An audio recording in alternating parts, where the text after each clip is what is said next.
Let's see. So, hello, everyone, and welcome to the very last episode of my May lineup. Thank you all so very much for all your love and support for the month of May. You've all have been so very kind with all your comments, your likes, your shares, everything. I really appreciate it. And to end the month of May, we have a historian with us for the first ever historians interview. Now, this guest is a very special guest to me. She was my first ever historian for my YouTube channel last year. And she was my very, very first guest, actually, the guest that launched the Historians Lounge series, which everyone, I know you all, my viewers and listeners, really, really enjoy the diverse cast of people that I've had featured in that series, from Roman historians, colonial historians, Abraham Lincoln historians, Civil War, ancient Egypt, and so forth. And this is a very, very incredible episode. She is a talented historian, a wonderful person. And if you also remember from the end of last year, she was part of my lineup of historians who came back for a reflections episode to talk about their time on the channel, with shout outs to Lynn Marks and Chrissy Riley, who also made returning comebacks to this lineup. So, without further ado, let's give a huge round of applause to the historian that pretty much launched my YouTube channel, Professor Joyce Pace. Joyce, thank you so much for coming back on the channel. Absolutely, my pleasure. And I think you probably did most of the work, Gabe. I just showed up. Thank you, Joyce. But honestly, you were the first person that I reached out to for my new series. And I went back at that episode earlier today and I'm thinking, wow, my style of interviews and like engagement has changed in like under a year. It's crazy. And that episode, I really, really appreciate it because it was really like the first time I ever had an interaction with like a fellow historian and just talking about history, which I love to do on the channel. Like, I know I have so many wonderful authors that I've had on the channel, so many talented historians who have showcased their work and have discussed, their thesis, their papers, and all the students that have been on the show, and also history enthusiasts who are just promoting historical content, which is great. But I definitely feel, in my opinion at least, there's nothing better than having a honest discussion about history. And honestly, our discussion on Nathaniel Green is probably in my top five episodes that I love so very much. So, Oh, you're as a so sweet. you're welcome, Joyce. You're welcome. So, as a refresher for those who may not have seen that episode and who are watching this for the first time, Joyce, is there anything you would like to add about your background in the field of history as an historian? I my bachelor's education was in American Studies, and I minored in politics. My first master's was for secondary education for history and social studies, and then my second master's was military history, which was, aside from raising kids, being married and raising kids, the hardest thing I've ever done. It was about 18 months of blood, sweat, and tears. I was reading like a book a week and writing an 11-page paper every 3 weeks for almost 18 months. And then I had to do like a 50 or 100-page thesis or whatever, that was on Nathaniel Green.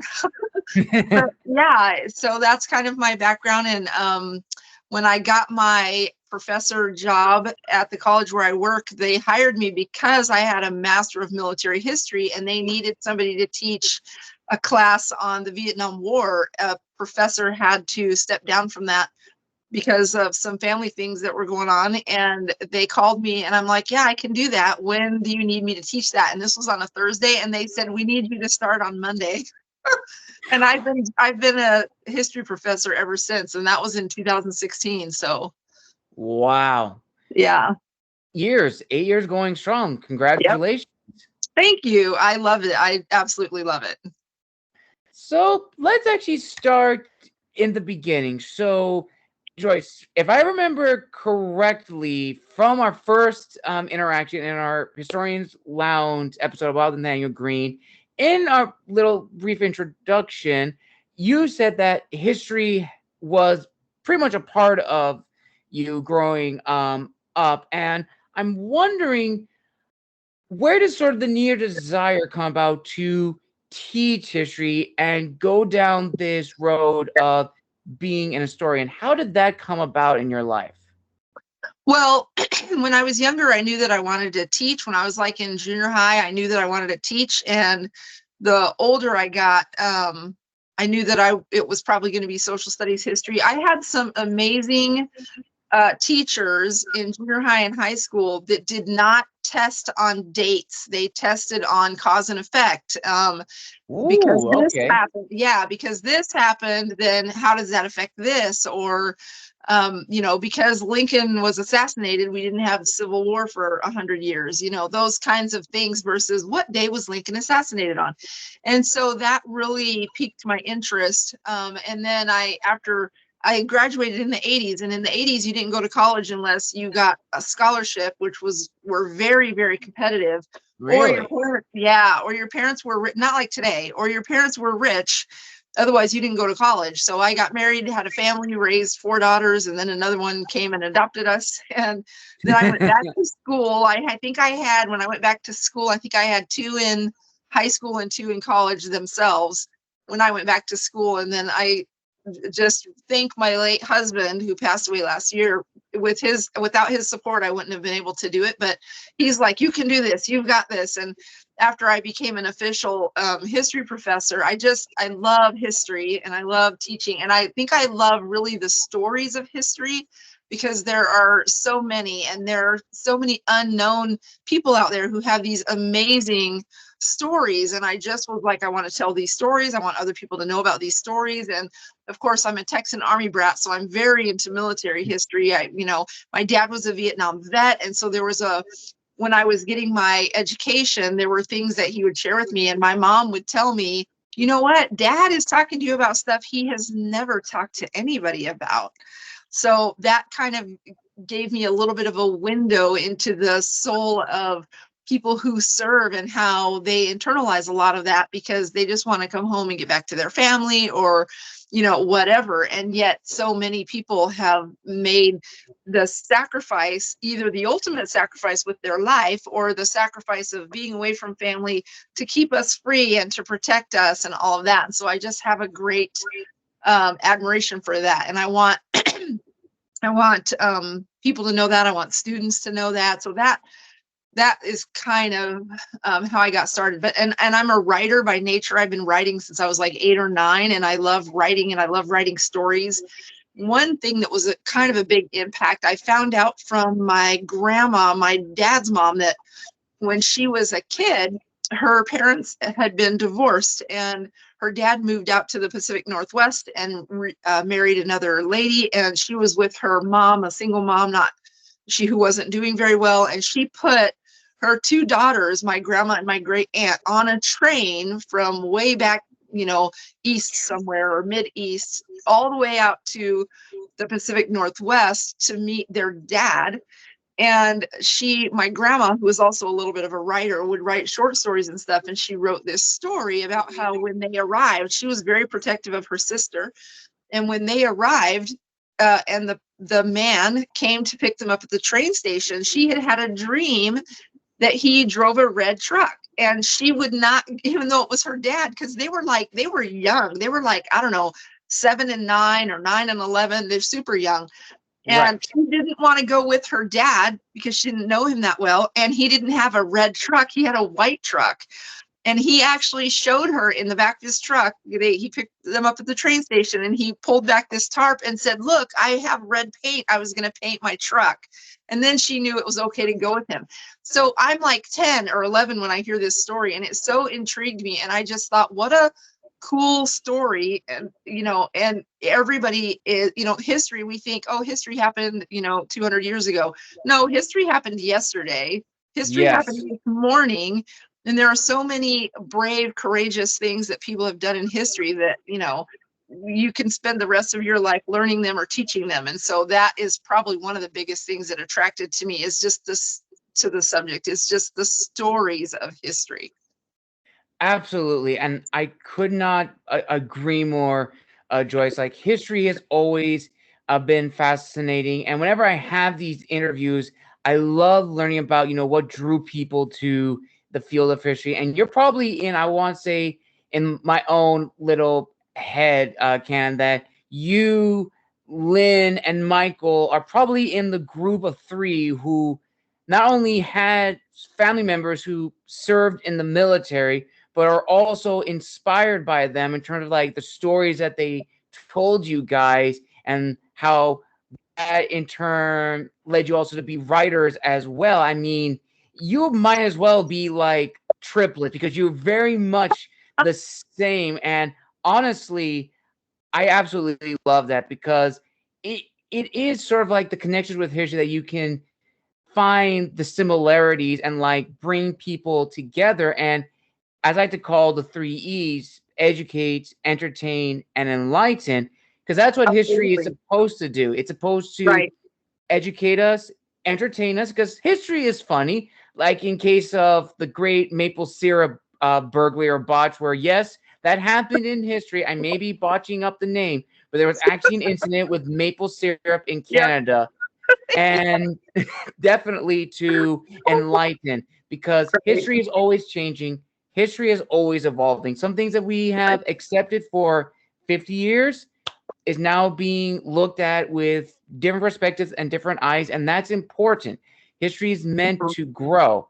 So Right. now, after you decided that teaching history was something that you wanted to do, Joyce, what was the promise that you made when you set off on this journey to the field of history, as well as now you being a professor? What is the promise you're making to your students who are learning history from you? Because as you said, that you had teachers that didn't do the traditional names, dates, and places. They Right. actually did what you're supposed to do: the cause and effect and the context, and providing a bigger scope for history.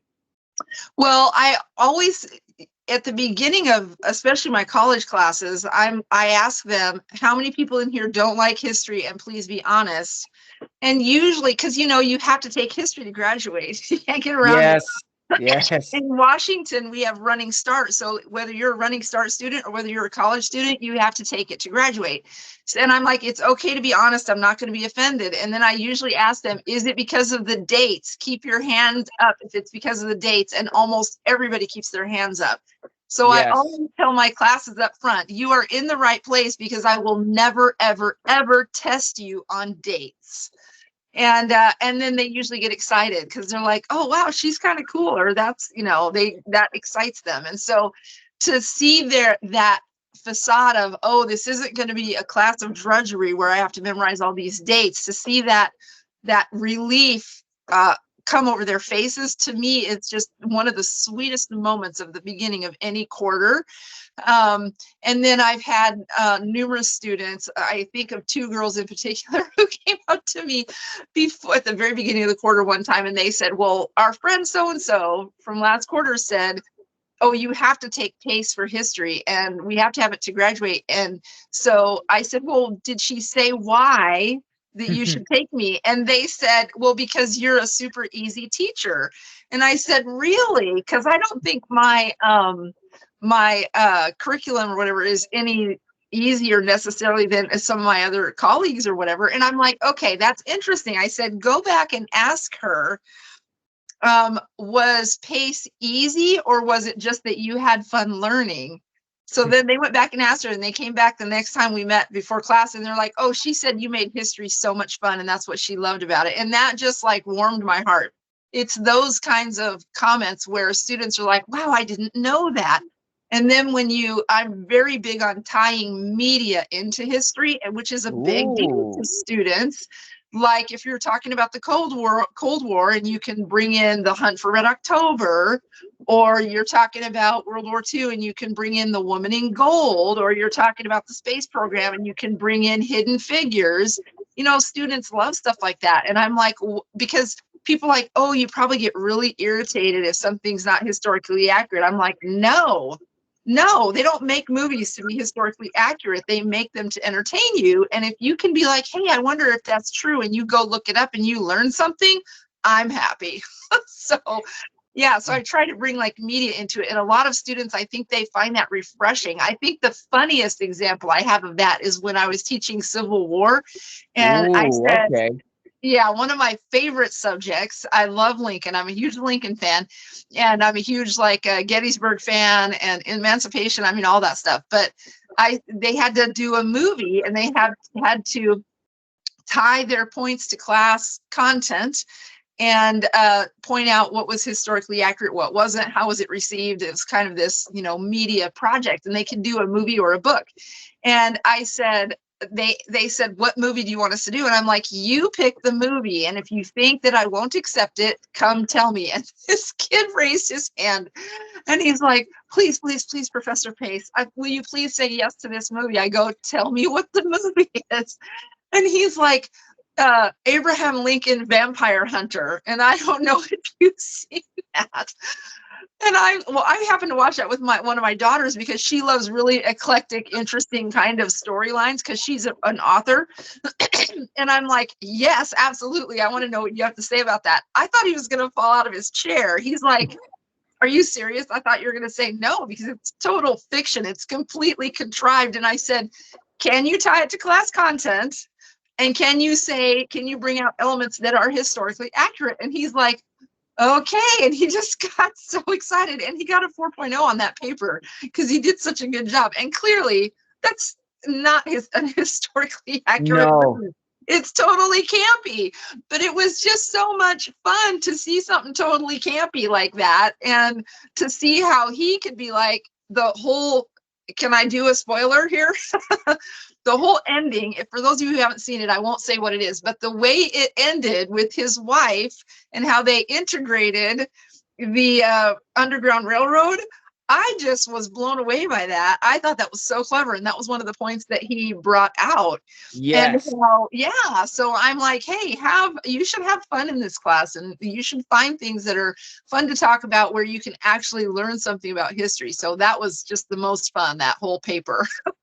Awesome. And I'm actually kind of a little tangent here. I'm actually now curious, whenever you do the next quarter on like the Civil War and like a media project, I wonder how many people are going to say the modern Civil War movie because it has Civil War in the title, but it's like, no, not that. But I would be intrigued if someone did a paper or like a media report on not the Gettysburg movie, because a lot of people say that is like probably like the best Civil War movie. And in the history of like Civil War film and media, as a little tangent, my viewers and listeners, there's not that much. There's not a lot. There's a lot of World War II, a little bit of Revolutionary War, not much of Civil War, especially in the later years, the 80s and the 90s, you had um Gettysburg, you had Glory, you Right, had Gods and Generals, you right, had Lincoln,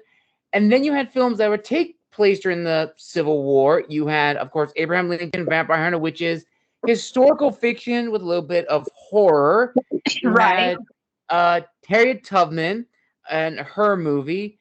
You had Roots could also classify in the Civil War Yeah. era.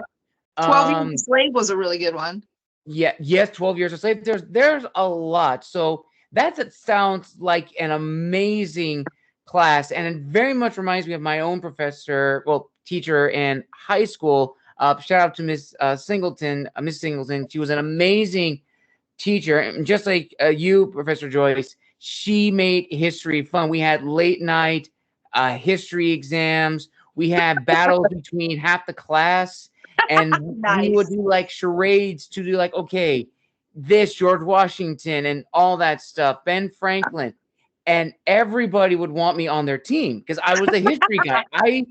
I remembered things when it came to history. It was ridiculous. And Fun. honestly, you can have fun with history. So Absolutely. I'm glad that you've had that interaction, that feedback, where it has validated your promise that you set out that you're going to make history fun. You're going to Yeah. make it enjoyable. Because I definitely feel for like starting off as a historian, and you starting off as like a writer and an author, there is that sense of like anxiety when you're on the stage and presenting your work with all the knowledge that you have. Like as a writer and historian, even like a professor, you're creating, your plan for the semester. You don't know if it's going to resonate with the Right. student, if it's going to hit, and then you teach, and then you're wondering, are they connecting with the material? And then Right. there's that voice in the back of every creator's head, you shouldn't be here, you don't belong here. So I'm wondering for you, Joyce, when you started off on this journey as a professor teaching history, did you have that sense of imposter syndrome? And if not, to this day, what has continued to discipline you to teach history, to write about it, and ultimately to share it with the next generation of historians? Because history is something that you are very passionate about. Yeah. I I don't know that I know that my teaching and my like creating content and curriculum and all that has gotten like it gets better. The longer you do it, it gets better. The better it gets. The first class that I taught on the Vietnam War, I was using someone else's curriculum. It was too late for me to do my own. And so that was kind of interesting, kind of stepping in and kind of making that your own. And I've done that a couple times when professors had to drop classes and they're like, hey, can you take this at the last minute? And I think I'm pretty confident at taking either taking curriculum and sort of tweaking it to make it my own. And I've gotten really good at like creating my own curriculum. But I would say at the beginning, I never really felt like I wasn't intimidated. I'm not generally intimidated by people. I'm very extroverted and I'm kind of a blabbermouth. And so, yeah, so I'm not generally like intimidated or even by students or whatever. But I also think that that is partially because I know like a lot of people that I graduated with, like with my, especially my first master's degree, there were people in their 20s in that class and I was like 40 whatever.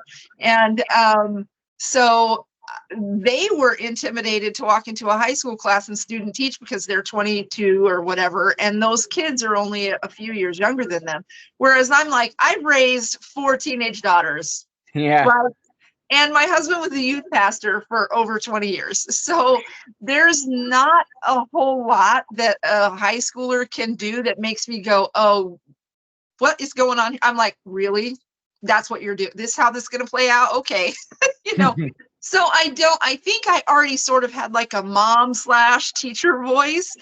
And so I never felt intimidated. I was always like overly excited probably to get into the class and to interact with the students. And I think I always just had visions of, I knew that not everybody is going to love my subject as much as I love my subject. Right. So I've always tried to be like, okay, I'm going to try to make this the least painful possible for, I teach at a community college. If we were at a 4-year university, I would be doing things probably a little bit different because there's a higher expectation.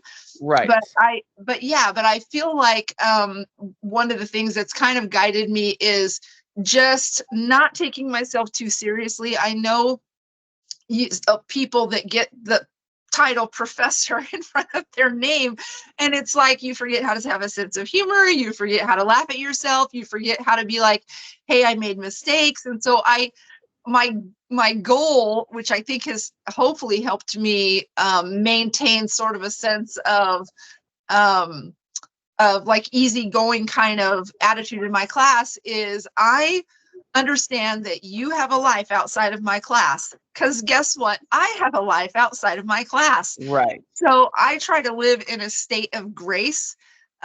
Like, hey, if you have issues, just let me know. As long as you communicate, then we're going to be okay. If I don't hear from you, I just think you're just not doing anything. You're going to get a 0.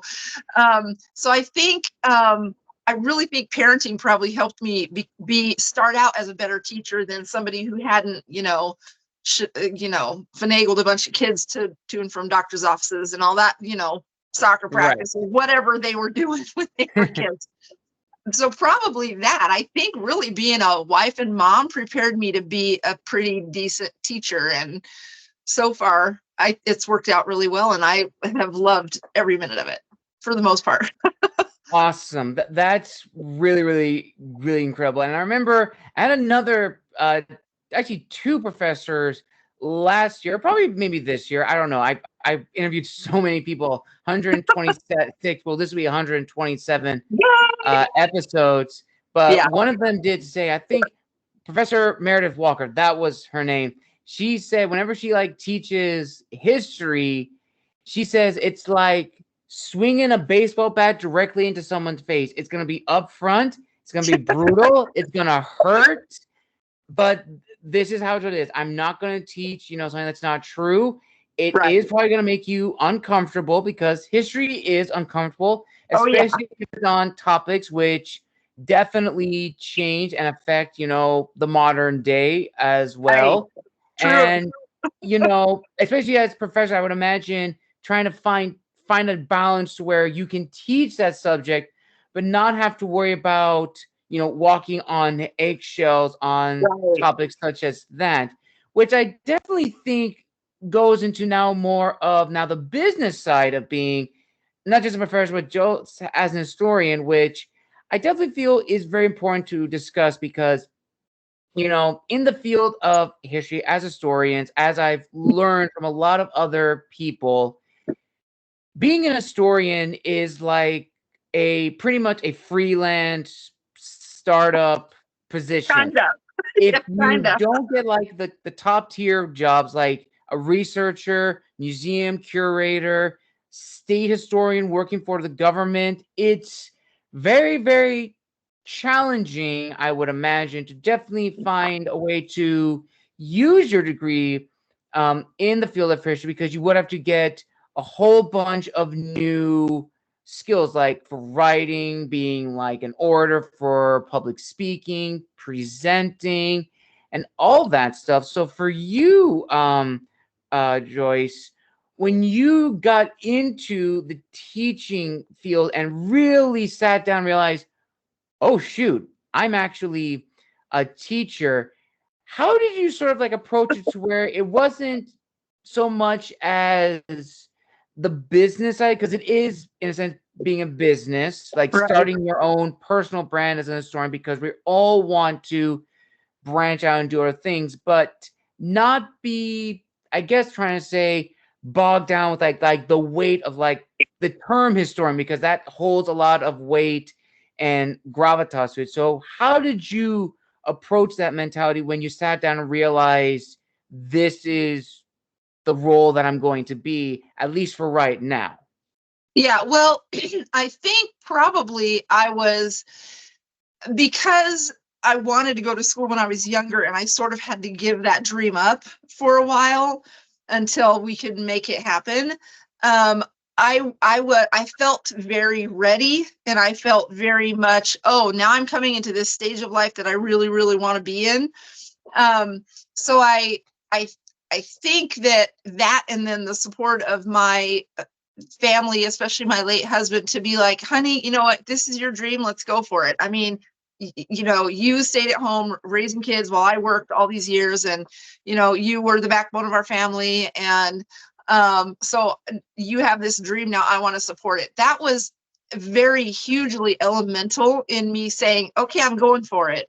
And I knew once I got started, I knew, maybe not so much with my associate's degree, but I knew as soon as I got into the meat of my bachelor's degree the last 2 years, at UWT in Tacoma, I was like, I want to do this for the rest of my life. Like, because I just love, I think I love learning so much. And so part of me wants to foray that to students. Like, if you can find interesting, cool, like aha things that you can learn about that will keep them, if they're not all going to go out and become historians, thank God, because none of us would have enough, there wouldn't be enough jobs. Yeah. Um, but so I think that I kind of had this fire that sort of stayed lit because it was like burning embers when I had to be put on hold. And then when I was finally able to do it and had the freedom to follow through on all of that, and I got 4 degrees in 6 years, not because I'm so wonderful or smart, but because I had a massive amount of family support. Um, so I kind of had that fire. But I will say that I'm an adjunct history professor, and so I teach quarter to quarter. And so that has been challenging because a lot of times they kind of make you think, oh, you're going to go become an adjunct. And then when a position opens, you can apply for it and you can get that position. And that hasn't happened like 4 times now. That hasn't happened in full-time positions that I've applied for. But I have kind of, and I feel bad for other adjuncts that struggle with that. Most adjunct professors are married to somebody or have a partner or whomever that works full time that makes decent money. So you can make, not a lot of money. Like they pay me 1/3 a full time professor. However, for me in my life as a person of faith and as a person whose husband of 6-ish, almost 7 now years ago was diagnosed with a neurological condition, being an adjunct, and then I started doing a lot of substitute teaching. I tell people I've actually been a substitute longer than I've been a teacher. Mm. That I was able to have such a flexible schedule to work around taking care of him, which was a 5-year trek through life. And so I felt, while other people were like irritated and how come they won't pay us more, and I can't afford to do this or what, I understood, like I felt for them, but I felt like it was just perfectly tailored for me, and I felt very blessed that I can work my schedule around everything that was going on with my husband, because I ultimately did not want somebody else taking care of my husband.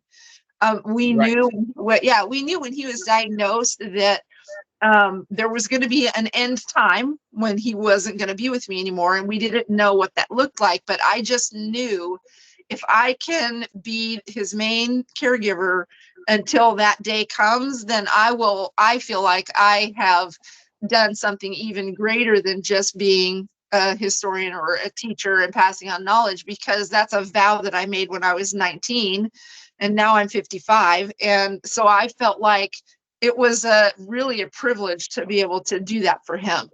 And that has forayed into like a script that I'm writing and a book that I'm writing that I think when it comes out, because it's very heartwarming and heart-wrenching, and there's a lot of redemption in that story, and there's a lot of people, the condition that he had, a lot of dozens of people that have like, I've never even heard of that, like what is it, and how, all those sort of ins and outs of that, and just the different things we went through, especially over the last couple years, were, in a word, brutal. Mm. But I feel like I was given this opportunity to stick to a vow that I made, 30 plus years ago. Last May, when it was our 35-year anniversary, he passed away a couple weeks before that anniversary.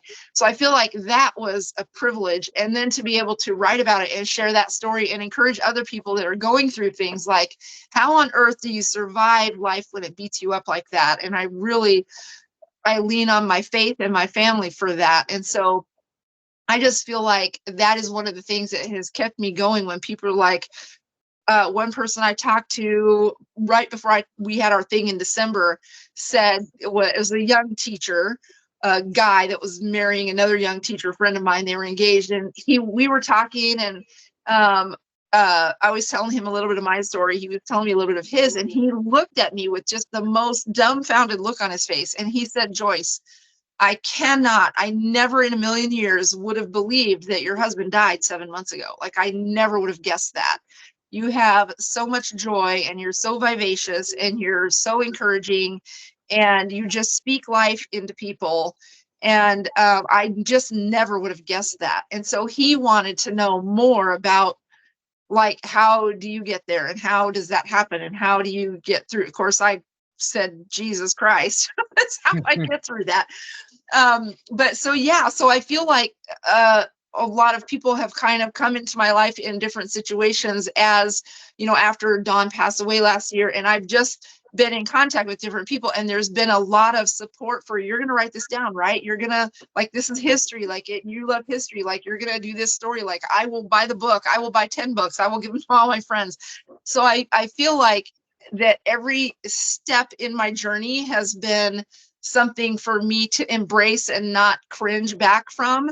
And that is embracing that, even when there's like tears, sometimes you embrace things in tears, sometimes there's sacrifice in the service, or whatever, however you want to word it.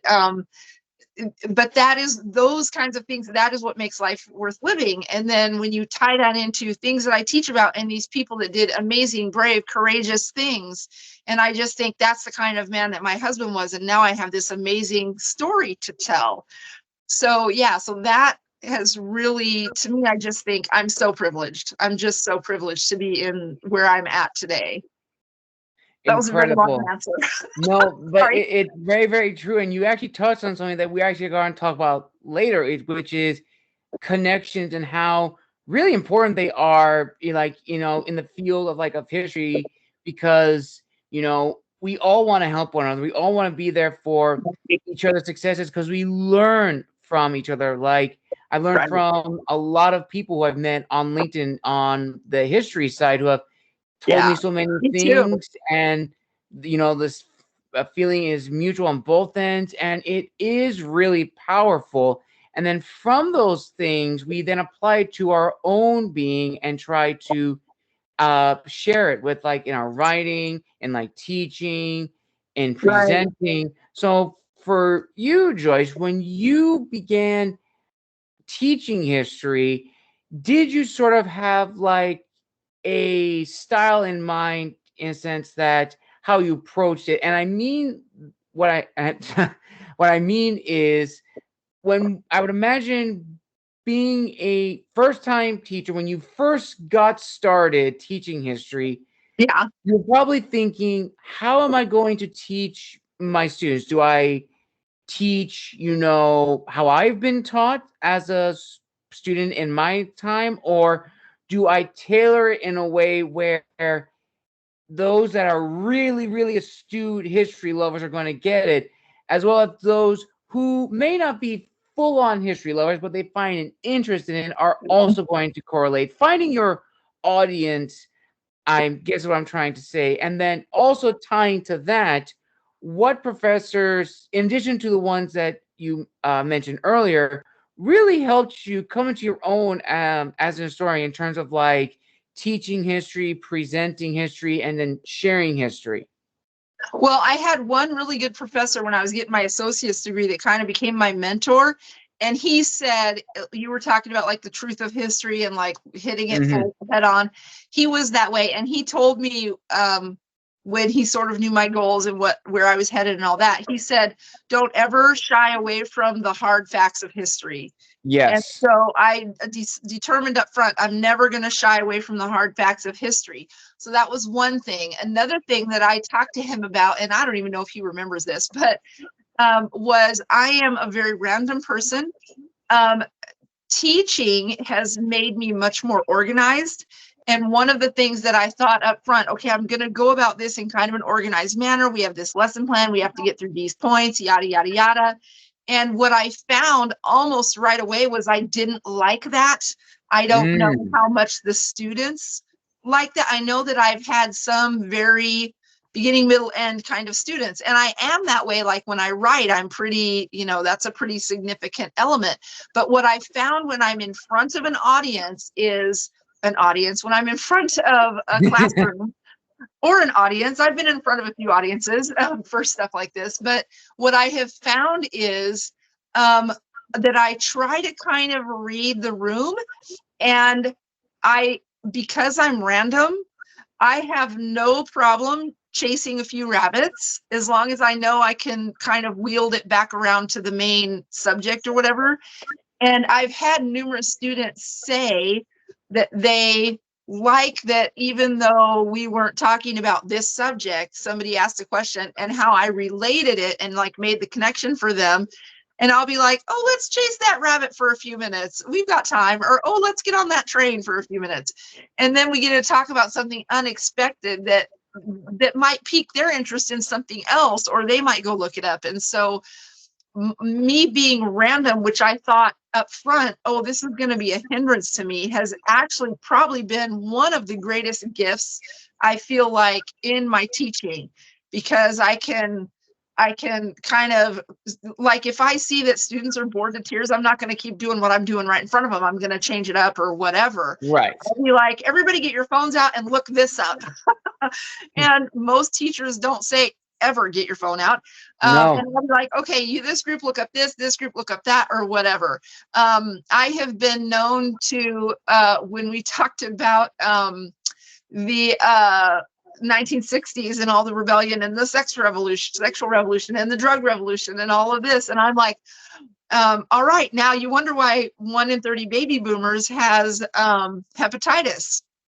And so I tied that into class. I'm like, somebody Google what hepatitis, like now, when I even showed them the commercial on TV about whatever medicine they have to handle that. And I'm like, somebody right now, Google what causes hepatitis. This young, like running start girl grabs her phone, Googles it, and it says unprotected sex and like needle usage for drugs. And I'm like, sexual revolution, drug revolution, all of those people from that generation, 1 in 30 now have this. And I go, you should think about your actions and how they might affect you in 30 years. I'm just saying. Right. So yeah, so I've been able to do stuff like that where students are, I'm not necessarily trying to preach at them about, hey, there's long-term consequences to your actions, but I'm trying to get them to learn from history that, you know, if you're thinking, oh, I can sleep with whoever and it doesn't matter, well, it might matter in about 3 or 4 decades. So those kinds of things like chase, and I mean, that's a little bit of a dark rabbit, but even just other interesting things where I'm like, oh, yeah, let's follow that bunny trail for a few minutes. And so I think that makes it fun for me as a teacher. And I think it definitely helps the students realize you don't have to be staunch and be like, point A, point B, point C, I'll see you Tuesday or whatever, you know. Right. Definitely. And I also think that also ties into, you know, like an author, we have like our ideal reader, which I definitely feel is different or the same to our audience, or in this case, like a classroom. And what I mean by that, my viewers and listeners, is that whenever we create something, where it's like a presentation or something along the lines that we really are passionate about, instinctively we make it for ourselves because we wish we had this growing up, because we find enjoyment from this. Right. But when we put this out for others, where it's like a book, presentation, a video we've worked on, we have this idea of an imaginary reader, or in this case, imaginary student, that would find this interesting. And 9 times out of 10, you'll be surprised that your ideal reader or your ideal student is not the same, or not one that you anticipated. And that is really fascinating, because that opens a new door. So for you, Joy, did you ever have that little awakening where your ideal student differed from the sort of like complex students that you have, or at least the idea of what you would expect a student in your class to be?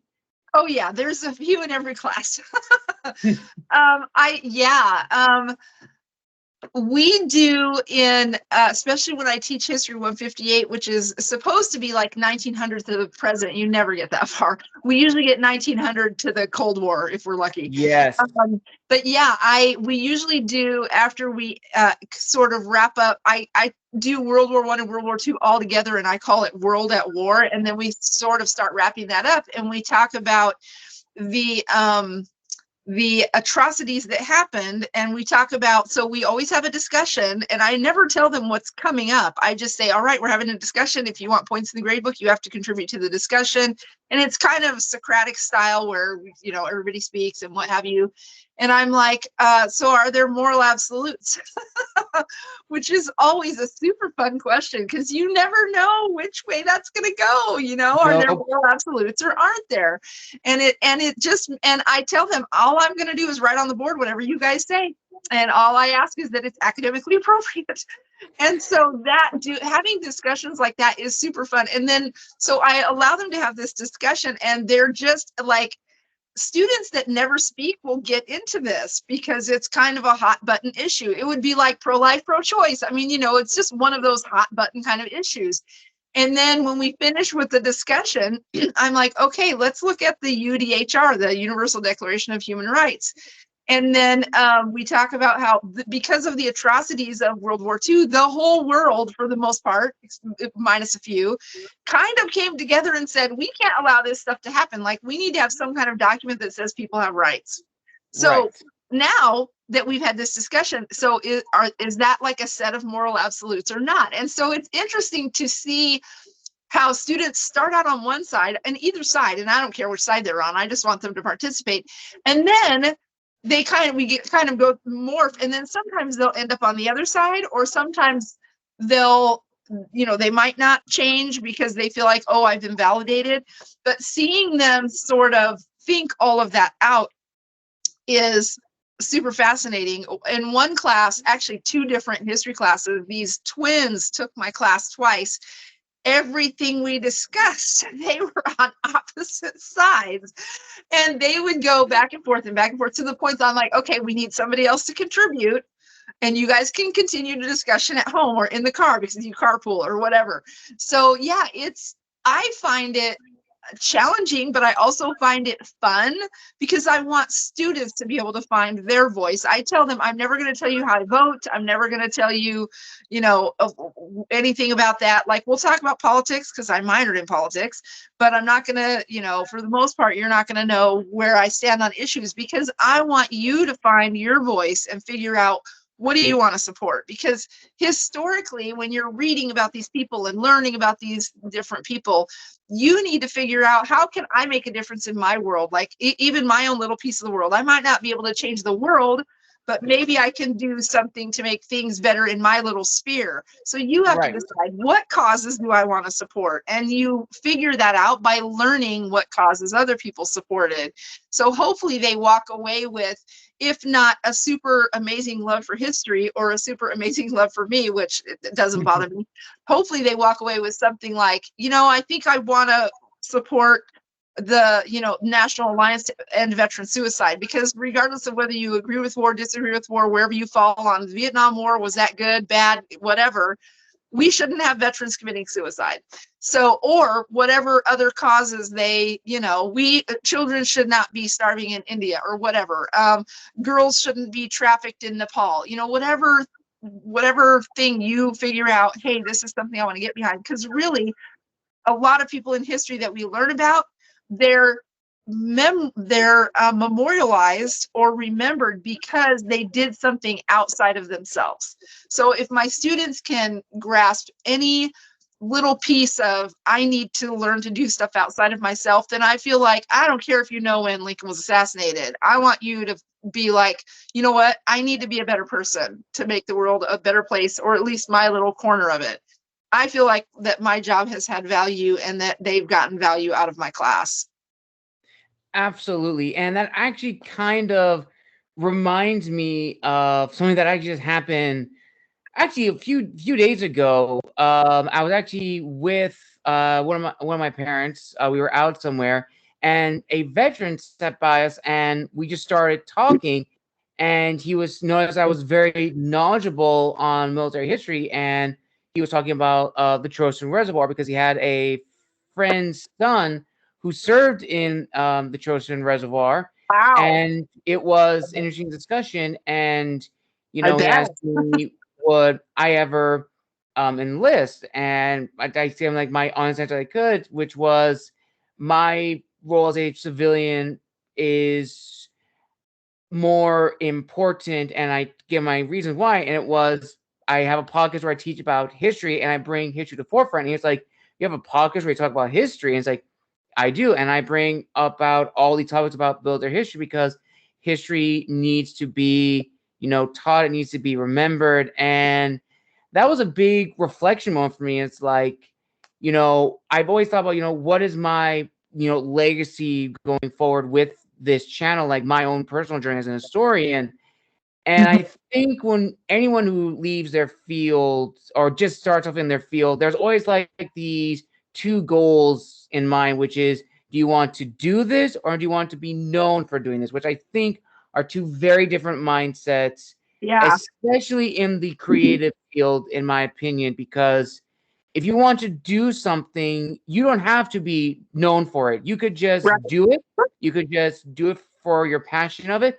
Whereas if you want to be known for doing something, if you want to say, I want to be the best fantasy author of this generation, that's a mindset where you are Right. hardwired to follow a certain set of goals. Or I Right. want to be the prolific military historian of California or Arkansas. That's a lot of work to make yourself the prolific historian in your home state or even like Yep. in your home country. Mhm. And I Right. definitely feel that it's always a good goal to have, but I definitely feel a lot of historians, especially young historians, kind of get blinded by the diamonds and the dazzle of it, which definitely feels important to talk about, was leading to the next discussion.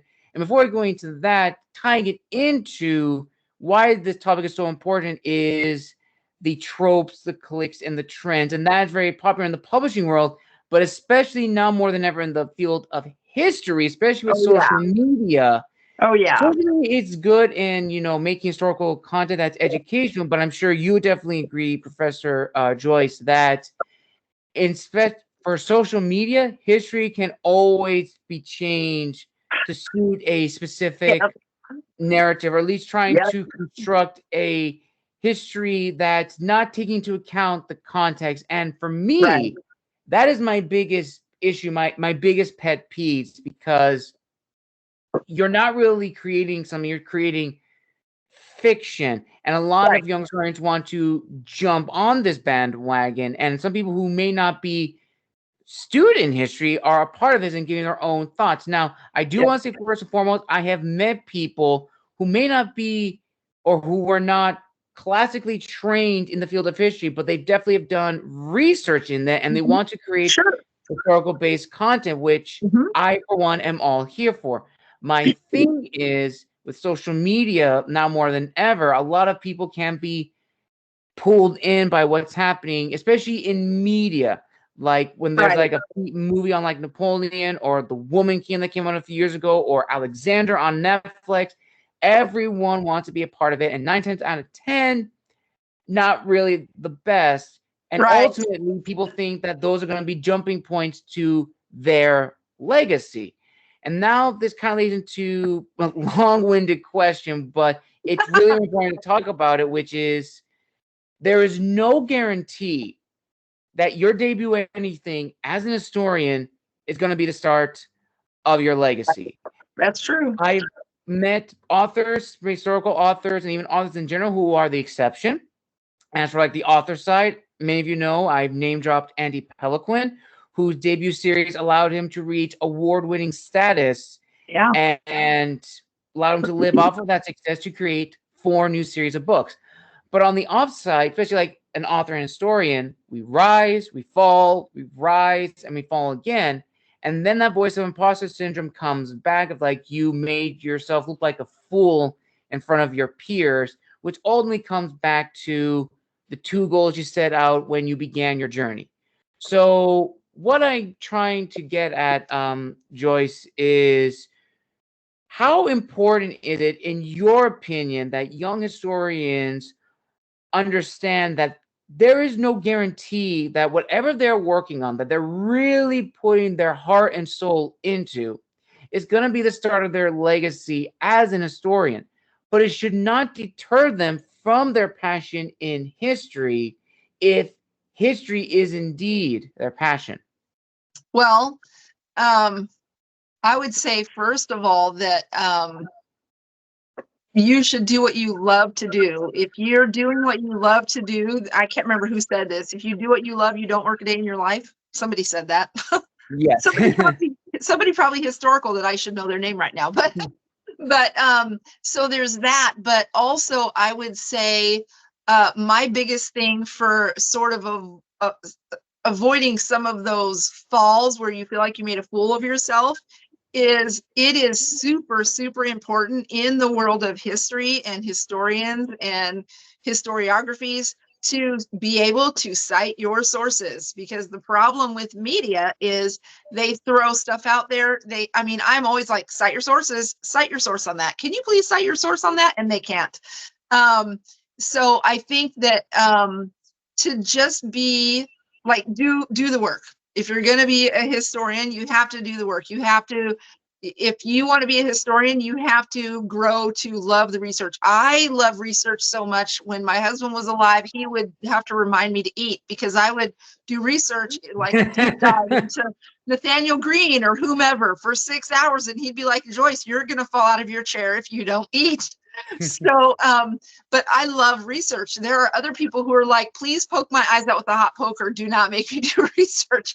So I think, I was one of those people, especially in grad school. yeah. Oh, yeah. Oh, well, yeah, when you have to do it. But when you get to a point where you know this is like the thing that brings my heart joy outside of like relationships are the most important thing that bring our hearts joy. But yeah, even my students, I'm like, cite that, cite your source, because I try to explain to them, and I would say this to any young starting out historian: history doesn't just happen, and it doesn't just get written about. And also, even though we say, oh, the winners write the history, that's true to a certain extent, but there have to be supporting sources, supporting resources. You can't just say, like, for instance, and I usually use like Lincoln's assassination as an example. We know that Lincoln was assassinated on this day because there's numerous pieces of evidence that support that.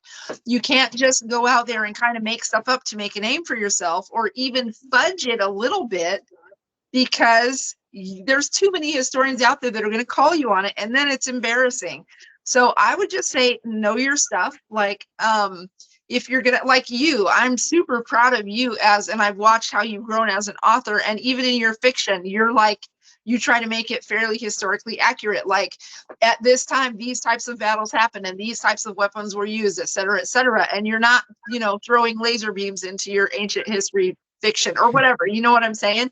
So Right. I think, unless you're saying up front, you know, I'm creating this world, and it's, so obviously there's some leeway kind of depending on what your end goal is.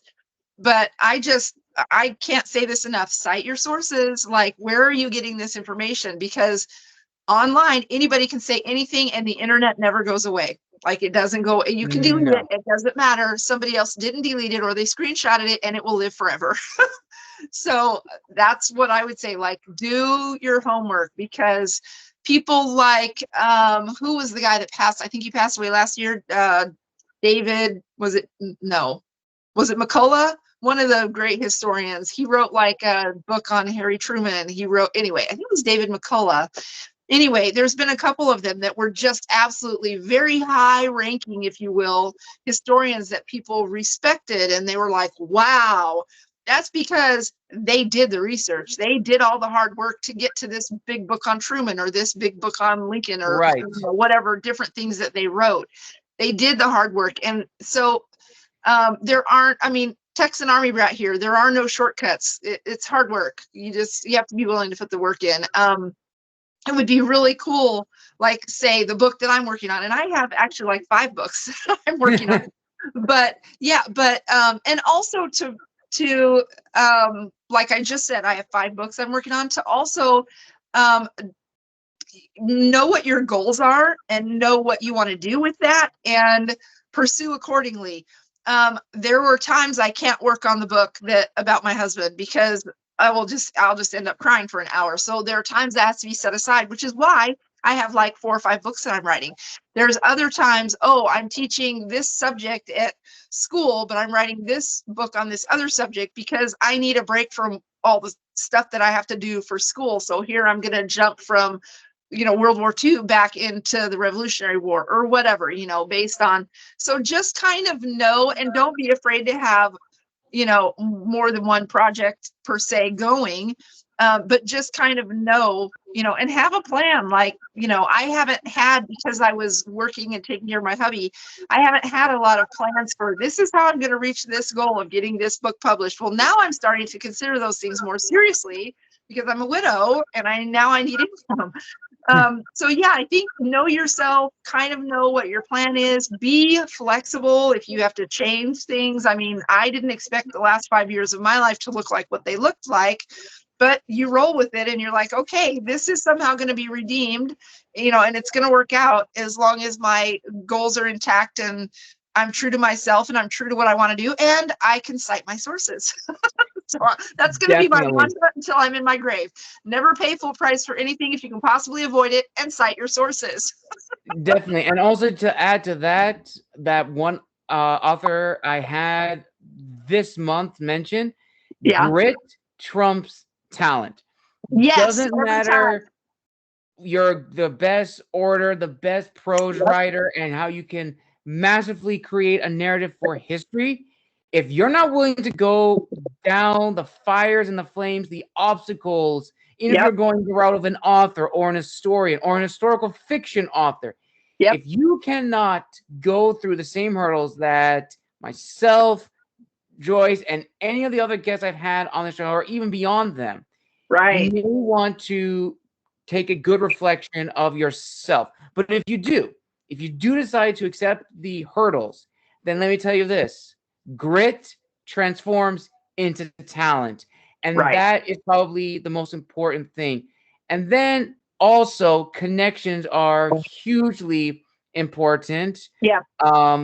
As we talked about before, Brother Joyce has had, connection of like her fellow peers and of course her family that have been by her side from the get-go. And Yeah. she's also in my circle of historians, people who I've been very, very fortunate to include in my historical family. And I've learned so much Oh from yeah. them that it kind of, in a sense, validates, my whole being here of an historian, because I think all of us want to have like some feeling of validation, no matter what field we are. Right. So for you, Joyce, when you started teaching history and even like reflecting now, have you ever had that sense of validation when you started your career as an historian as well as a professor? And as also a reflection question, how different would your life be if you were not an historian? Okay. Say the first question one more time. Okay. The first question was, looking back up to now in your life Yeah. as a professor and as an historian, have you ever gotten a sense of validation from fellow historians or even fellow professors that you've connected via Yeah. social media who've seen your work, you've told them what you do, and they have told you themselves, this is exactly where you're meant to be? Yes. I mentioned my mentor professor earlier. Whenever I have applied for a job and he has written me, because he's been a historian for 25 years, excuse me, and he has written me a reference letter, they usually, when I read them, I like get a little bit emotional because he is like, she's good. She knows her stuff. You want her standing in front of your students. You want her standing in front of your audience or whatever. That's how good she is. Like she connects with audience in a special way. She makes stories come alive. She makes history come alive. And that just really made me feel like I could take on the world, because to have somebody who has been a history professor for well over what I think 3 decades, before he retired, um, or almost 3 decades anyway, to be like you don't want to not hire this person. And another thing that happened was when I applied for a job at West Point several years ago before my husband got sick. Actually, it was actually, I think it was maybe the year after, or within a year after getting my adjunct history professor position. And I had applied for this job and I didn't know what was going to happen with it. And the guy contacted me that was on the committee at West Point, which is huge. Like, I'm a military historian. That would be quite a feather in my cap. And Right. he told me, he said, because I had to like turn in a paper and, you know, go through the whole rigmarole. He told me, he said, the only reason we did not move you to the interview process is because you have less than 1 year of teaching at the college level. Do not stop applying. Keep applying, because if I'm here and I'm on the committee and you get couple years under your belt, I'm going to be like, we need to interview this lady. We need to interview this woman. She's going to be amazing. So that to me also was, you know, made me feel like really like, you know, I'm on the right track and I'm good at this and I can do it. So, and then your other question was, I Was forgot. like, no worries. It was almost the same thing, a reflection question, which Okay. is looking back at your life right now, everything that you've gone through, how different would your life be if you were not a historian? You were still a professor, but you were not a historical professor, a history professor. Well, my other thing that I thought about going into was English and literature, because that's the other half of my coin of myself, history writer. So I might be doing something in that. I might be a professor of lit, or you know, I might have gotten I think it's a Master of Fine Arts for literature, because that was what was one of my other passions. I can say this. I have reflected actually a lot on that in recent years, and I am so beyond joyful that I took the history path, because as I have stood up in front of classes, you know, dozens and dozens of times now, and been able to talk about history and draw these stories out and see students' faces light up. To me, there, for my heart anyway, I feel like that is exactly where I needed to be. If I'm going to stand up in front of a class all day and talk about something, I would much rather it be history than grammar or writing. As much as I don't mind doing those things, writing is like, for me, teaching history is like my outpouring to others. And I think it would have been hard to make the writing part of me translate into an outpouring to others. Whereas history, for me, that's a super easy transition. And so, yeah, that's probably how my life would be different. And you know what? Kind of along the same lines for me. For if you're new to my channel right now, you're a new subscriber. I wasn't always a history nerd.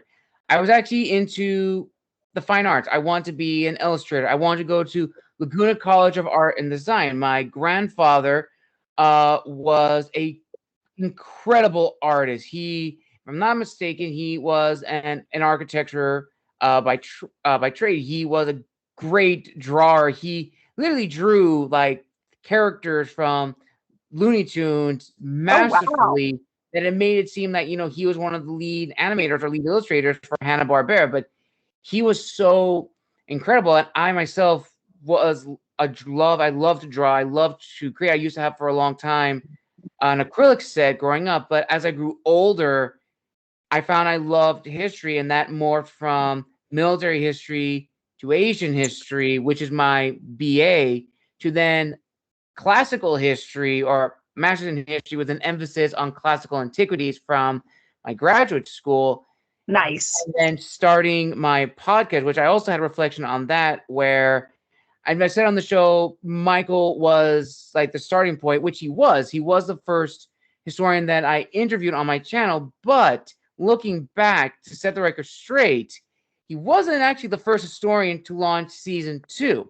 That was actually my dear friend Courtney Atkins, who's a fellow historian, a fellow writer, and an amazing human being. But interviewing Michael set the snowball in motion, where I got to interview so many amazing historical people, um, professors, authors, historical reenactors, Wow. 3 of them now. It's incredible. Nice. And starting this YouTube gig a year ago, I didn't honestly think I would, meet so many like-minded individuals, and so many people have been commenting saying, my skills with interviews have like greatly changed, and that, I'm very, very humble that people enjoy the content I'm making, and my guests are finding themselves in a position where it's engaging. Because I would imagine for you, Joyce, as a little tangent, when you joined season 1 of the Storm Ranch Lounge, I would imagine you were intimidated. Actually, I think you were. I think you did answer that question as like the reflection when you joined, and it was super, super cool. And to hear that feedback, and that myself has made me realize this is where I'm meant to be, to give Yeah. historians a platform to share their work, to have meaningful conversations, to interview authors and do the same thing, and to Yeah. read their work and stuff like that, which is incredible. And now we've arrived at the final question of this amazing interview, Joyce, which is, Okay. you may have already answered this in the previous question, but maybe you Okay. can add to it. With everything that you have learned and experienced, with everything you've taught your students and how they approach history and just everything in general, what is your word of wisdom to fellow historians who really want to establish themselves in the field of history, to go down different paths, and to really make a name for themselves and come into their own? I know you mentioned before citing your sources and making sure you have the information to back up your claims if you want to go down the road of being a well-known historian. And is there anything else you would like to add to that? I would say keep reading. Um, I am amazed, even like with people that you've interviewed and authors and stuff. Um, there, you can't stop reading about history, in a sense of, not that you can't stop reading, but there's so many amazing stories out there. Mhm. I feel like as a historian, I'm like a sponge. Just, keep reading and just keep learning. Just have a heart to learn, because as you're learning, more history or whatever, you're going to come across things that might pique your interest, to be like, oh, this would be great for Gabe's show or something. You just never know how that's going to work out, or you never know like you said, all the different connections that you and I have made over the last year. Excuse me. You just never know. So yeah, just keep reading. And I would also say, we as historians and even fellow authors and stuff, keep encouraging each other, because sometimes when you're sitting in front of your computer screen in your room, it seems like a cold, dark place when you're looking at an empty page. Yes. But I have been like, and I'm going to try not to get emotional, I have been beyond encouraged by people I've never met in person, like last year after I lost my husband. Just beyond encouraged. Hey, I'm praying for you. Hey, I was thinking about you.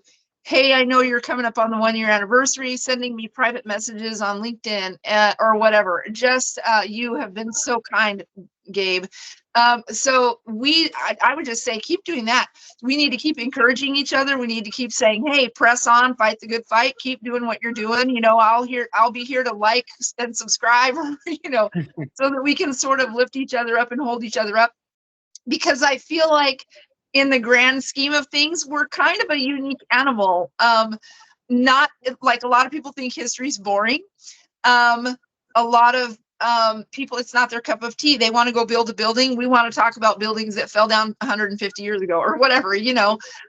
So I think we have like a very special connection, and just keep those connections and don't neglect that. Sometimes as a writer, you kind of have to go into a hole and finish the book by the deadline.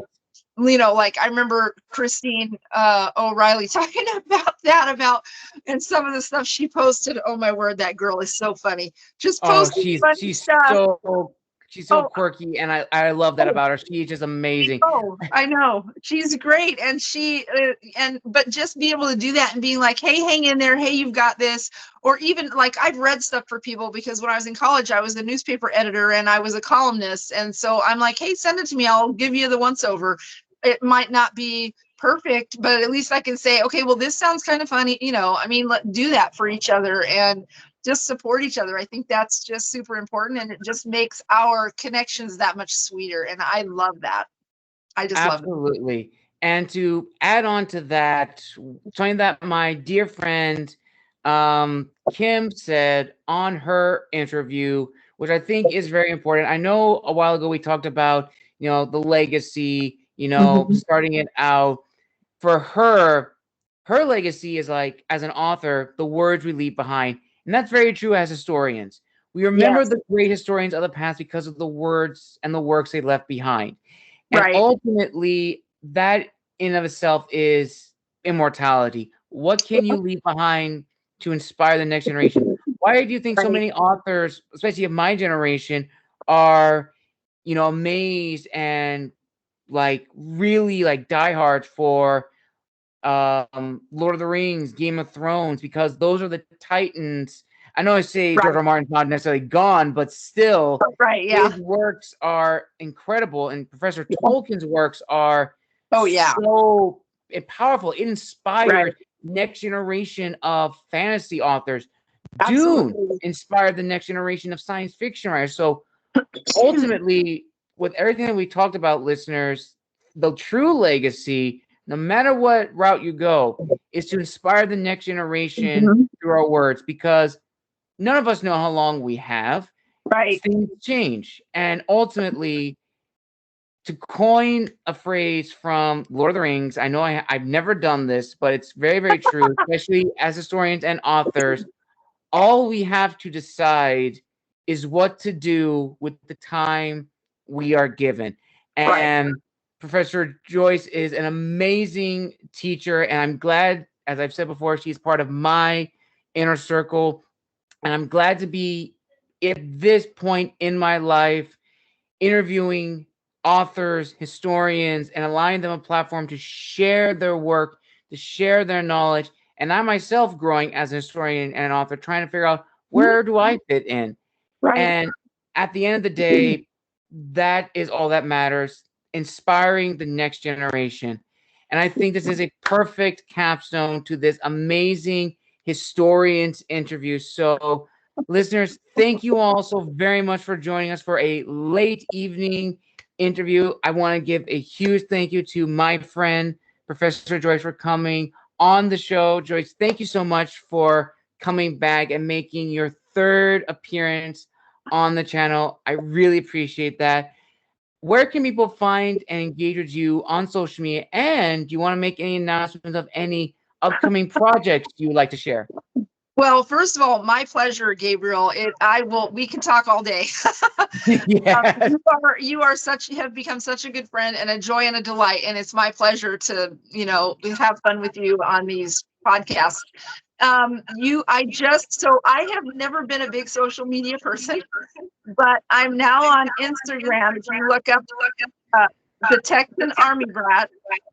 I am going to be on Spotify and YouTube. I haven't gotten the YouTube one set up yet, and my name is JM Pace on Instagram, and I just started it the other day, so it's brand new. But you'll know it's me because there's a pair of shoes that looks like camouflage, yeah, they're like almost like Skechers or something, but the material is camouflage. So if you find that, you'll know that's me. You can follow me on there. I'm going to be starting to put, as soon as I get through the end of school, which is the end of next week, and get my classroom cleaned out, I'm going to be starting to post more stuff. And then I'm going to start, I've been writing for my, starting my podcast. My idea right now is to have 3 different types of segments, which will be 2 minutes, 12 minutes, and 22 minutes. That's kind of my goal. Is if it's something super short and funny, it'll be 2 minutes. If it's a little bit more involved, it'll be 12 minutes, and otherwise it'll be 22 minutes. So that's kind of my goal. So 2, 12, 22. I don't know why. I just came up with that when I was kind of working that out. but yeah, it's my sort of moniker is the Texan Army brat, because that's kind of what I am. And when I go speak at churches and stuff, that's one of the first things or at retreats or conferences, I've spoken for the military. That's usually the first thing I say. And so I just kind of thought, you know what, I'm going to start leading with that to kind of brand myself. And it's kind of funny, and I have some really funny stories from being that, person. I used to get made fun of for that. And now I'm like, I'm just going to embrace that because that's what I am. So, yeah, so you can find me there. And I will keep you posted on all fronts. And I will link her LinkedIn account on the description of this video, as well as Instagram. And I will also tag, if you want to see the first meeting with me and Professor Joyce a year ago, I will tag the first Historians Lounge Season 1, Episode 1 video as well. I will also tag Season 1, Episode 12, the Reflections video with me, Professor Joyce, Chrissy Riley, and Lynn Marsh, because that was an incredible episode to have 3 guests on my channel, which was a first at the time. And now I've had 2 guests that have been double author interviews, which has been incredible. So who knows? We'll just see what happens. So again, thank you all so very much for being a part of my May lineup, for following me, for enjoying the content. And also be on the lookout for more information on my 3rd book. I've always kept mentioning this. It is almost finished. I'm just going through the rounds with my editor. Once it's finished, I'll make an announcement looking for ARC readers and people for my street team. And once that's up, the link for the pre-order will be soon. Yes, listeners, there will be a pre-order. So I'm not going to give any more details. So you just have to wait and see. But again, thank you for joining us today for another amazing historians interview to end the month of May. A huge thank you to my friend, Professor Joyce, for coming back on the show. And thank you all so much for being great subscribers. For the new ones who have subscribed, thank you all so much. And 127 videos is crazy for someone who just started last year. So again, thank you from the bottom of my heart. That means a lot. And until next time, I will see you all in June. As this has been the Wandering Scribe and the Wandering Quill signing off. Have a wonderful evening.